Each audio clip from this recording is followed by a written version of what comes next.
Welcome back to channel. இன்னைக்கு நம்ம மகனது episode பயங்கரமா ஒரு ரொமான்டிக் வேலை போச்சு.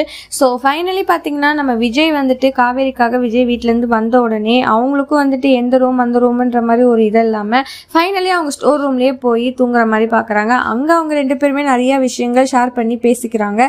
இதுக்கு அடுத்த ஒரு பெரிய ட்விஸ்ட் வந்து நம்ம விஜயோட தாத்தாவும் பாட்டி வீட்டுக்கு வந்துட்டு நாங்கள் காவேரி கூட்டிகிட்டு போகிறோம், காவேரி இந்த விஷயத்த என்கிட்ட சொல்லலை, இல்லைன்னா நான் என்ன வேணாலும் இதுக்கு மாதிரி இந்த மாதிரி பண்ணியிருக்க மாட்டேன்ற மாதிரி அவங்க பாட்டியும் சொல்றாங்க. இன்னொரு பக்கம் பாத்தீங்கன்னா இதெல்லாம் தாண்டி நம்ம காவேரி கிட்ட அவங்க என்ன பேசினாலும் காவேரியோட அம்மாவும் வந்துட்டு தாராளமா நீங்க கூப்பிட்டு போன்னு சொல்றாங்க. ஆனா இந்த விஷயத்துல விஜய்க்கு எந்த ஒரு ஈடுபாடும் இல்லாதனால விஜய் அவங்க தாத்தாவும் பாட்டியும் தனியா கூப்பிட்டு போய் பேசுறாரு. இந்த மாதிரி நீங்க பண்றது எனக்கு பிடிக்கவே கிடையாது, ஸோ நீங்க ஃபைனலி நீங்க வீட்டுக்கே போயிடுங்க, இதெல்லாம் தாண்டி நானே இங்கிருந்து பாத்துக்கிறேன் காவேரின்ற மாதிரி ஒரு விஷயம் சொல்றாங்க.